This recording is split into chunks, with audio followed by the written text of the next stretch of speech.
Hi, good afternoon, Joe. I, I believe we are live now. Welcome to the Cyber Future Foundation's CFF live session. Thank you for those who are joining us online and those who would be tuning in later for a recording of this session. For the last few months, we have been discussing different topics that matter to us very closely as a cybersecurity industry. But more so, the discussions have actually expanded from the cybersecurity industry to everyone that is involved and is connected in this digital ecosystem. Cybersecurity is not anymore a problem that only cyber people can solve or talk about. This impacts every day and everyone's life now that we are connected remotely.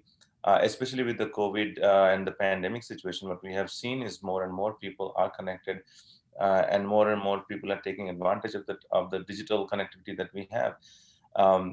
And as if this we were not only on a trajectory of using more technology and being more digitally connected.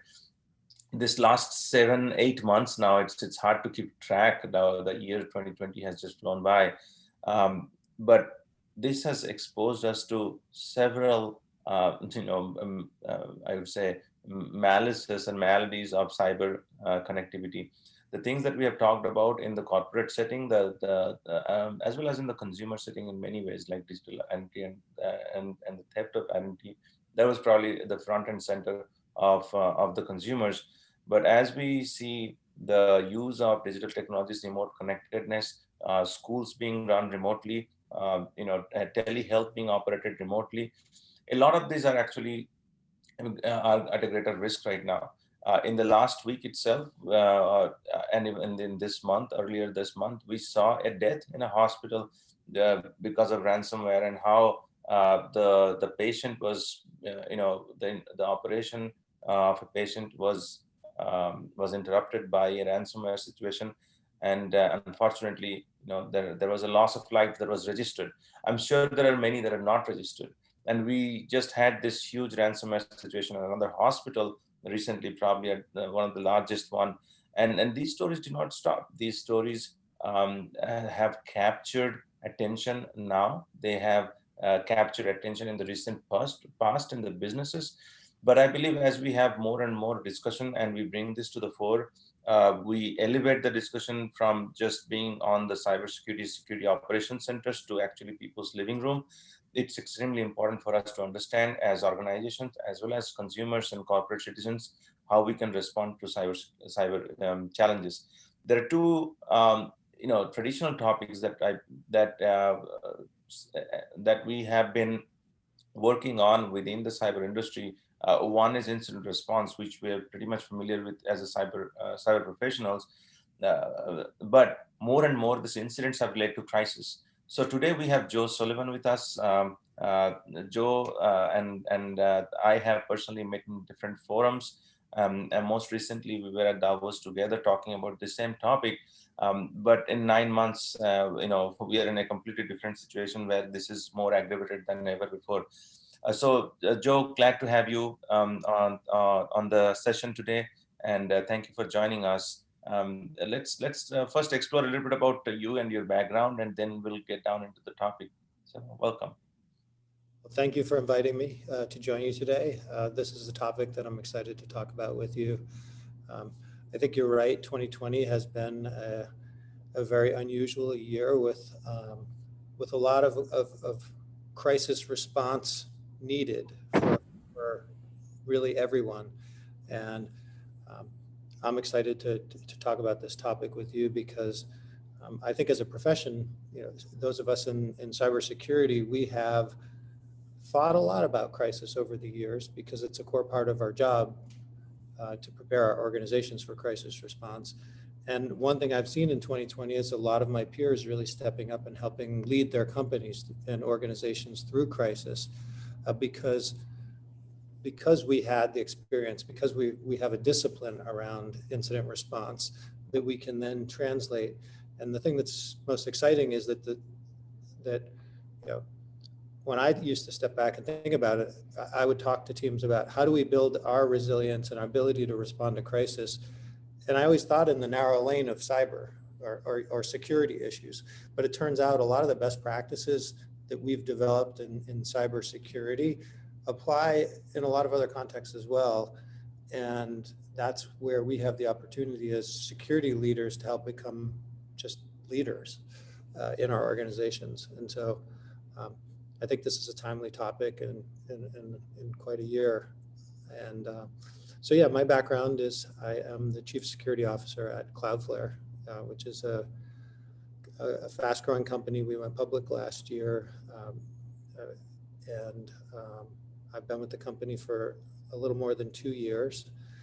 Helped build out what I think is a world-class security organization here, where we try and protect more and more of the internet's infrastructure and more of the people and companies that do business online. We have a real commitment to privacy as a company, and it shows through in the way that people trust us as an organization. Before that, I had spent really a long time in security. I after school became a lawyer. I was a prosecutor. I worked for the Department of Justice for about 8 years in a few different roles, culminating in working in cybersecurity kind of during the dot-com boom, when internet security issues were just starting to get figured out. Okay. I then worked in security and safety at eBay and PayPal. Then I was the second CSO at Facebook. I joined Facebook in 2008, and when we were smaller than MySpace, and built out the security organization from a few people to hundreds. After a billion to Uber, built out Uber's security organization from a few people to hundreds before coming to Cloudflare to do that again here. So I've seen internet security issues from a lot of different contexts, and I definitely had to respond to a lot of different incidents and crises situations, if you will, over the years. Well, Joe, that's been a fascinating journey. I think you have taken those same cycles, probably starting from your role at DOJ over to the three pretty big brand names that you have served. They have all gone through cycles of growth in not only their business, but also the cybersecurity and security apparatus and infrastructure that they built. What do you see the growth and maturity of that particular function, where you were starting to build from scratch, and it goes to a point where you feel that, okay, now we have some arms and legs for fighting cyber crime and protecting the organizations? Yeah, it's interesting. When I think about the role of a security team inside all of these different organizations, I break it down into 3 operational responsibilities. That's kind of like the 3 categories of work that I think that the rest of the organization is expecting the security team to do. Job number 1 is identify and quantify risk. So it's our job to figure out where something could go wrong and someone could get hurt. That's part 1. And then we've got to rally resources to reducing that risk. So if we identify that something bad could happen, we prepare. We don't just prepare for the bad thing to happen, we try and prevent the bad thing from happening in the first place. So job number 2, after you've evaluated all the risks, job number 2 is to roll up your sleeves, get in there and build solutions to reduce risk. Sometimes it's convincing a company not to do something. Sometimes it's building, the seatbelts and the airbags so that you reduce the risk. But then there's a third responsibility that every security team has, which is you've spent all this time identifying risks. You've investigated and implemented a lot of resources to try and reduce the risk. And then guess what? The bad thing happens anyway, or something that you didn't predict happens. Right. And who does the company expect to jump in and respond to that situation? The same team that was supposed to be mitigating the risk. And so that's, I think, our third operational responsibility is incident response, and the area that we're talking about today. And if you think about those 3 different responsibilities, there's a couple of things that I find really interesting. First of all, those 3 different operational responsibilities require different skill sets. So, like if you take someone like myself who's had to build security organizations from a small group of people to a large, and you think about the type of people you're trying to bring in, the backgrounds, the skills, the academic experiences, et cetera, the people who are going to be good at quantifying and documenting and quantifying risk might not have the same background, experience, skills as the people who are going to roll up their sleeves and build an engineering solution to mitigate the risk. That's right. Yeah. And then the person who's going to respond to the crisis, they need to have a different toolkit. They have to stay calm under pressure. They have to be able to communicate cross-functionally. They need to be able to isolate and not get pulled down into a rat hole. They need to empathize, collaborate. And so if you build a team that's just focused on quantifying risk, you might not be very good at the other two. If you build a team that's focused on building solutions, you might not be good at the other two. And if you focus just on crisis, you're going to have a lot of crises because you won't be good at the other two. Of course. So I think you have to think about it from a talent, a technology, a process standpoint, each of those three areas. So going past the people side of it and thinking about how we operate as organizations and what the tools are out there for us in these three areas, I actually think that two of these three key operational responsibilities are well-defined disciplines. Right. Okay, let's take them one at a time. Identifying and quantifying risk. Mm-hmm. I don't know about the organizations you work with, but I've got PCI that we comply with and get certified under. I've got ISO 27001 where we get our certification. I've got our SOC 2. We're going through our annual recertification of our SOC 2 Type 2 right now. So we have these frameworks for evaluating risk that are pretty good. And then there's a lot of innovative work happening right now about quantifying cyber risk. It's definitely an area of interest for a lot of security leaders. So there's a lot of academic and institutional thought around quantifying security risk. Yeah. We've got the NIST framework, and boards are understanding and want to talk about quantifying security risk. So we have the tools there, and we have the people with expertise in the certifications and so on. Same thing with responding to cyber risk with tools. Have you ever heard of any security startups out there? There are like a million, right? Like, there's no lack of security products for us to buy to reduce risk. We go to the same conferences. We see a lot of innovation happening there. That's right. There are probably more security startups being funded than just about any other industry. Any other startups. Yeah, that's right. So, okay, that's category number two. Reducing risk. We can buy the products to help reduce risk, and if we can't, we can hire the engineers to build solutions. But what about category number three, incident response? Can you just buy a product that helps you, that you automatically can respond to incidents? No. Not yet. Are there really good frameworks for how to respond to incidents? Not really. Mm-hmm.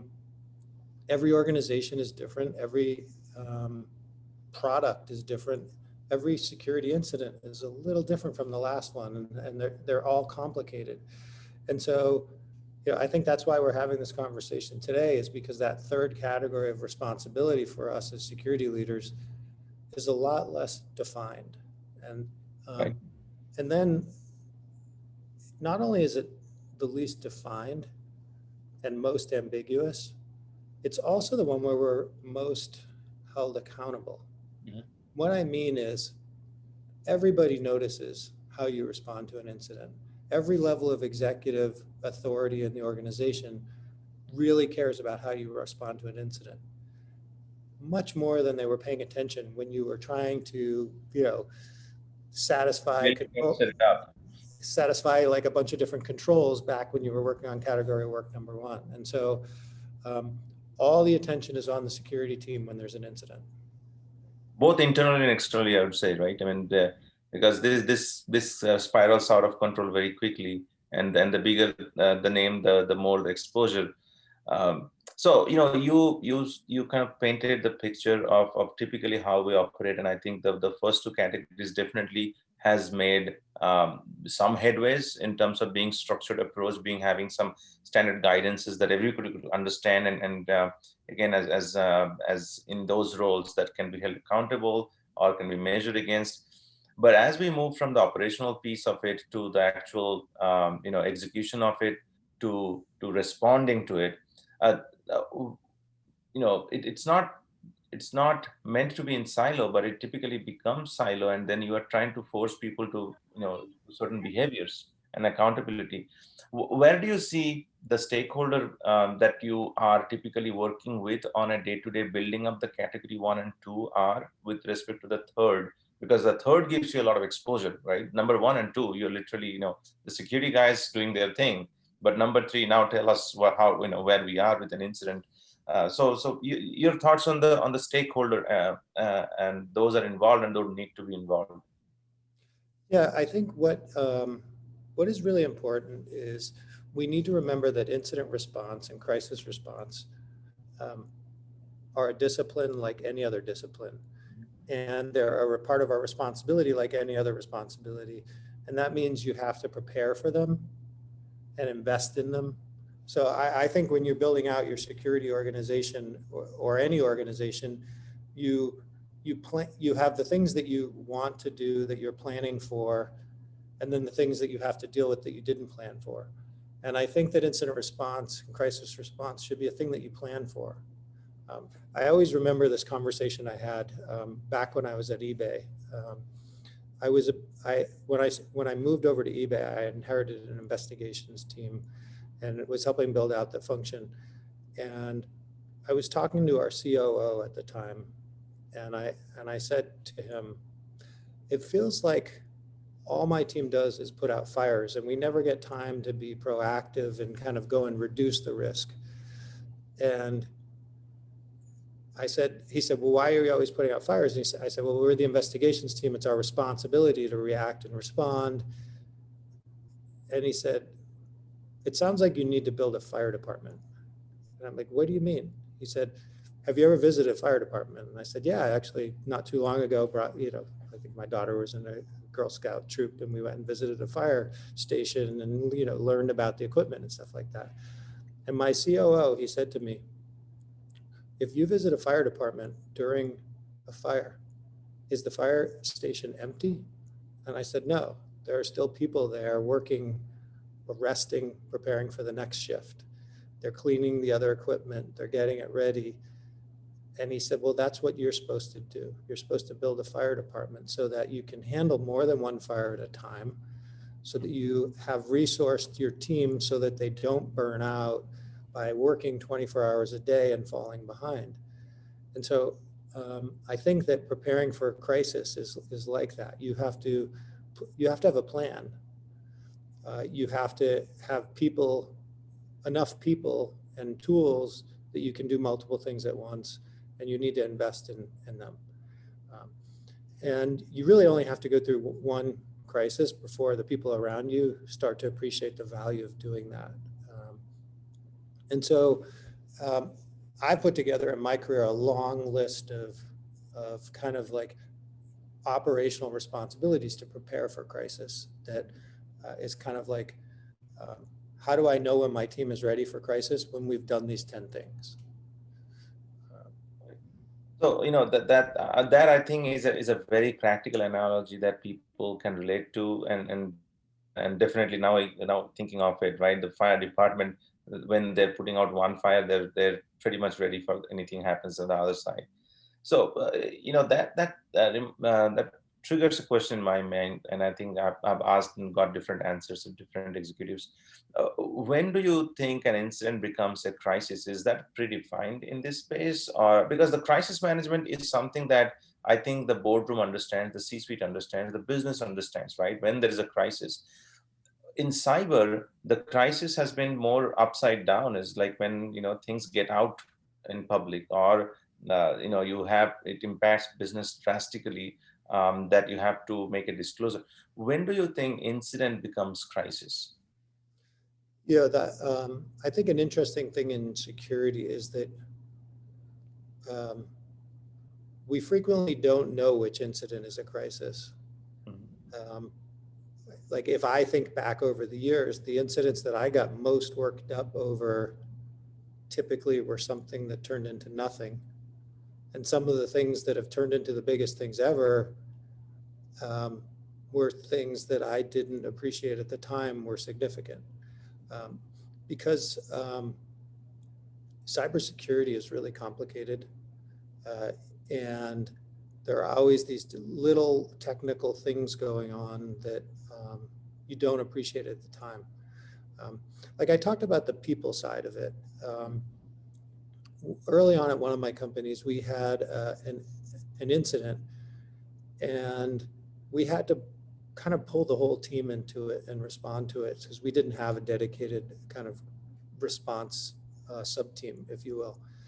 And I remember one of the people who was a really strong builder panicked under the pressure because the way he interpreted it, we were likely compromised by a nation state and everybody's data was at risk. And in his mind, we needed to shut off the whole company instantly. He's like, the only way out of this is to shut everything off.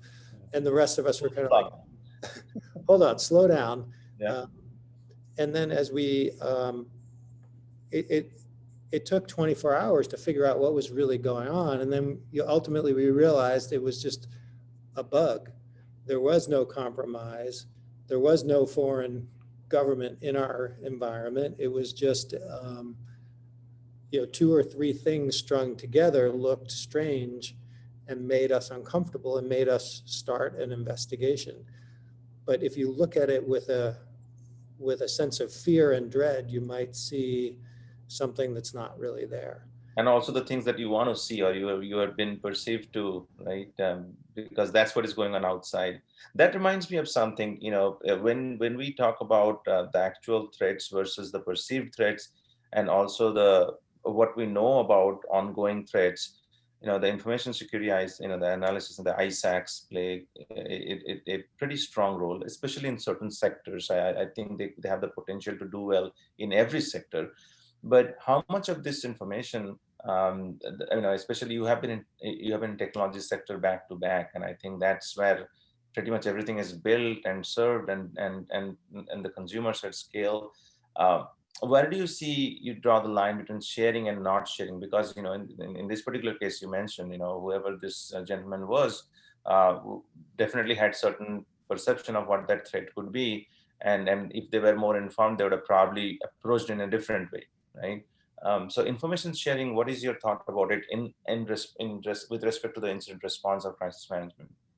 Yeah, I think we need to do more as an industry and as governments and other organizations to encourage collaboration. There's 2 sides to collaboration that I think are important. One is sharing of best practices and threat types and how to respond and be effective. A lot of security conferences celebrate the people who stand up and break into things. We need to do more to bring together and celebrate the people who stop the attacks and get them sharing their best practices with each other. The dangerous and harder part is sharing specific threat information and intelligence. That's frequently where things get bogged down and people spend a lot of time talking and forget about part 1. A lot of us have a lot of sensitive data in our environments as we're custodians of customers' traffic on the internet, for example, at my current company. I don't allow our employees at Cloudflare to look at our customer data unless there's a really compelling reason. And we kind of put this test, like if the customer was sitting right next to us, would they expect us and want us to look at their data to help them? And we're very disciplined about that. That means we're definitely not going to take threat data, that really belongs to one of our customers and turn around and share it with other organizations because it's not ours to share. Mm-hmm. And so there's that side of things is a challenge and something that we need to continue to figure out how to work on, like, how do we differentiate between personal information and threat intelligence in ways that we can get the right threat intelligence to everyone. And I've seen a lot of different threat sharing platforms over the years. And I've seen in specific investigations where it's also been incredibly helpful to say, here's our indicator of compromise. So you should run this in your environment to make sure that you also have not been compromised. I would love more threat sharing like that when we can make it work. But we shouldn't get bogged down in that side of things. If we should continue to focus on best practice sharing and collaboration in the absence of like concrete specific data. Right, and I think every business is unique in their own way. They have different responsibilities, different regulations, and some of them are regulatory controls that you have to abide by, and sometimes you're in geographies that have specific regimes of controls, and at the end of the day, it's a combination of the consumer or customer you're serving and the the jurisdiction under which you're operating, right? Those two determine what and how we can share, right? So I think that definitely has been on the kind of on the thinking of the information sharing, but I think it could be done in a more structured way to respond to or to support the incident response or crisis management systems, right? Well, Yeah. moving on to moving on to the next step in terms of the learning from what you have gone through, right? In both incidents as well as say crisis. I think you have seen more than your fair share, but you have definitely seen a lot. What do you think those that are stepping into this space? Because I don't think I was a builder myself. I mean, I still build, and we are engineers at the core, and we build infrastructure to support cybersecurity operations. But not all of us get the exposure of an incident, right? I mean, typically we build, hand it over to someone runs it. How do you see we can bridge those two, the builders and the responders together?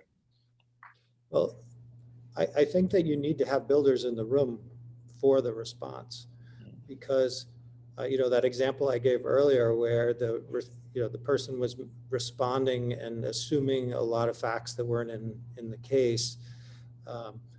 Like having someone who understood the technical environment, what the logs meant, why they were typically collected in a certain way, could dig into the anomalies. Like you need that technical depth alongside the crisis response capabilities. And so I think a really important part of crisis response is recognizing that it has to be a cross-functional thing. It's not the security team doesn't respond to any security incident alone. In my organizations, we typically have embedded lawyers, we have embedded communications people, we sometimes even have embedded finance people, because you need to understand all and communicate. Like when we think about crisis and we think about incident response, one of the most important things to do well is communication. So it's not about the technical side of things, it's about communication and getting to the right outcome for the organization. And so the security team's not necessarily in charge of responding to any crisis or any incident at all. It is typically out of our purview in terms of what gets communicated to, like, we don't decide when the board gets briefed on something. We don't decide whether the CEO wants to, whatever the CEO wants to decide. We're responsible for doing the technical investigation, understanding the actual risk, articulating it, and then working cross-functionally with the rest of the other people involved. And so when we talk about preparing for a crisis, that means preparing not just in the security team, it means preparing with all these other people as well. More and more companies are starting to do tabletop exercises that involve a crisis of one sort or another. And they'll typically not just be the security, like it used to be the security team would run them by themselves. Now, much more frequently, the executive team for the whole company will participate in those response exercises. That's I think 10 years ago, those of us in security would say, like, we didn't want to impose on the other executives and take a half day of their time to help them like prepare for a security incident because we didn't think our job was that material. It definitely is now. And most executives want to go through preparation for crisis. And so to me, it's about making sure that the communication between the teams, that they understand, like when we say we're under a DDoS attack, do they even know what that means? Right. What's the difference between ransomware and a vulnerability in code that's been exploited versus, malware on a laptop, and like the implications of each thing? What does it mean someone moved laterally into your production environment? It's, like making sure that all those different organizations in your company understand and can help respond to the situation is important. Right, and then that means regular reinforcement, regularly doing this making this a habit, and incremental knowledge growth, right? But I think they have been also drinking from a fire hose. To be fair to the C-suite and the board, I think the last 3 to 5 years have really shed light on things, and I still see. I mean, I kind of do this for a living on my day job, but the many boards and C-suites that I have walked into in the boardrooms, there are blank stares for the most of the 45 minutes we present, and then at the end they're like, they would, okay, start from scratch again. Okay. And I think the technical industry has done, it's probably technical best to explain, but it's not a technology issue at all at this point. I think the crisis management, as you mentioned rightly, it starts with communication, and I think it's an English language problem than it's an engineering problem as much it is. The other angle that I want to explore with you, in the few minutes we got, is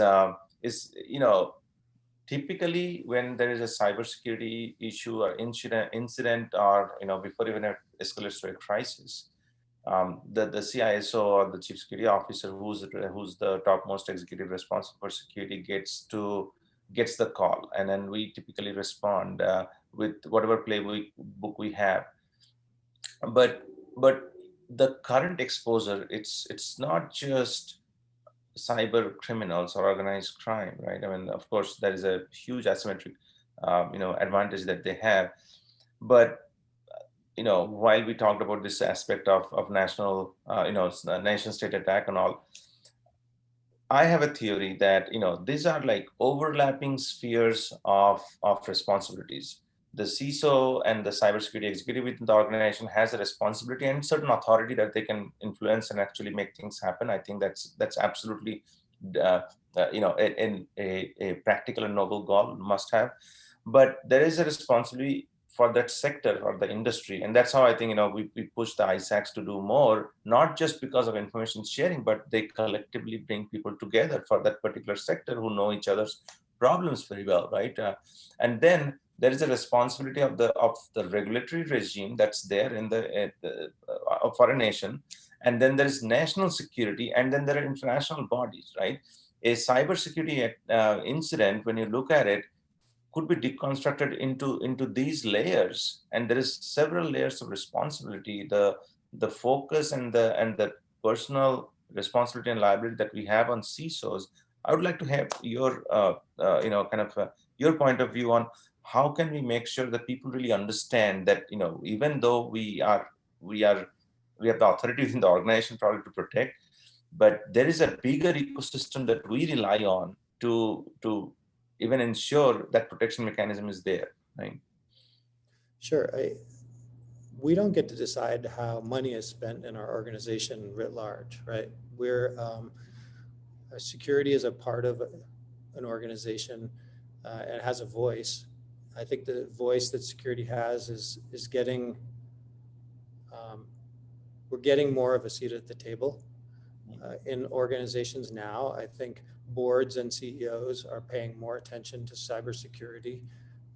There are a lot more positions opening up that are reporting to higher senior levels of organizations.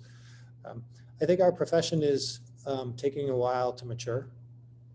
It's interesting. Like I always say, if you walked up to a CFO and said, hey, my child wants to be a CFO someday. What's the path to CFO? They would tell you, go to college and get this degree. You might want this advanced degree, and then you would go work in an FP&A organization, and then you would probably want to go work in a business unit and help them run their budget. Then and they would explain Career path for people that they know, what the progression is.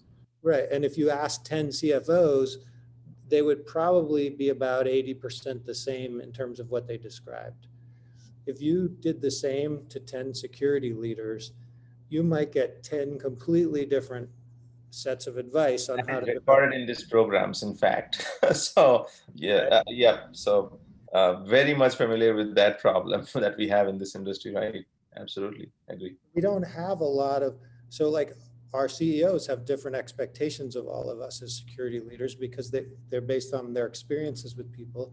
A lot of people who have been in the profession a long time never thought that they were, or even had the ambition to rise up to be seated in the executive room. In fact, they're kind of worried about it and afraid. Like I chose a technical role in security because I didn't want to be on the front lines of the company.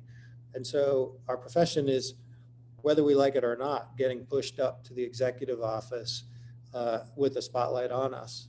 And it's because the risks are magnified now, and the CEO and the board want more and need more security leadership. And so as we get this opportunity as a profession, we have to step up as leaders. Some people say, why should we step up when we don't get the rewards, we just get the risk? And other people say, I want to be an agent of change and help bring security to the forefront of more organizations because it's better for consumers. So there's definitely two sides to that. But yeah, there is a big debate also between the gearheads and the empty suits, right? I mean, the management CISOs and CSOs versus the technical CISOs and CSOs. If you ask two different folks from this industry who have risen through two different routes, I think they will tear each other up. Yeah. Sure. I mean, like we talked about earlier, how I see three different kind of categories of work that a security team is responsible. And some of the security leaders came out of the quantifying risk world, and some came out of the engineering builder world. And to a certain extent, some came out of the incident response world as well. And so whichever one, and I think unfortunately in our profession, those three channels are fairly siloed. And so you might be really good at the governance, risk, and compliance stuff, and then all of a sudden, boom, you're running an organization responsible for all three areas of work. Right. And you've got to figure out the other two. Yeah, absolutely. And then you have to lean on probably the others who have done this and learn from them. I think that network is what we have to lean on most times. Not like I'm yet to meet someone, and with all due respect to everyone I have talked to, including you, is that the three functions are quite different. They need a different attitude and aptitude. They also need a different disposition to the problem solving. So at some point at that highest level, it becomes how you mold yourself to that and get help from the other functions or those that have done this before and get to respond. But especially if you if you are already prepared for this, I think as you mentioned, like with tabletop exercises, executive involvement, with involvement of your cross-functional teams, I think you're better equipped than if you just got this incident and, oh gosh, I just realized the third function, I don't have it, or I have no experience dealing with it. So very much important. Well, I think we're a couple of minutes away from closing. Joe, any takeaways or leave behinds for those that want to, or there are many who aspire to be cybersecurity executives at this point. I think there's a growing need, as you mentioned. This is a growing industry. A lot of maturity is ahead of us in terms of the growth. What is your word of advice for those who are looking to or aspiring to, say, for example, our CSO function or CISO function was like a CFO functions 5 years down the line, and those who are going into this journey, what is your advice for them who are starting? Yeah, I think it's really important to recognize that there are so many different aspects of the responsibilities of a security team. Like we bucketed them in three. And so I would challenge anyone who wants to rise up to try and get experience in all three areas. Yeah, I see too often, like I said, people who've been siloed in one of the three areas their whole career, and then they rise to the top of that, and then they all of a sudden are responsible for the three areas. If you can find an opportunity to work in all three along the way, you'll just be that much more ready for the ultimate responsibility, number one. And then number two, practice. You know, we get better at things we do over and over again. And so looking for opportunities to practice and drill incident response, like the tabletop exercises, like training yourself and your team and your colleagues across your organization will ensure that when the real thing happens, you're better prepared for it and you actually will respond better. Very well. All right, Joe. Thank you for spending the time with us. Thankful for all your work and also the wise advice that you give. I'm looking forward to us meeting again at the summit. So in a month from now, and we'll work with you. You know, this will be another important topic, but there's so many more that we could talk about. So thank you again for your contribution, for all the great work you do, and press forward. Yeah, All right. take care and be well. Take care. Bye. Thank you, Joe. Take care. Bye-bye.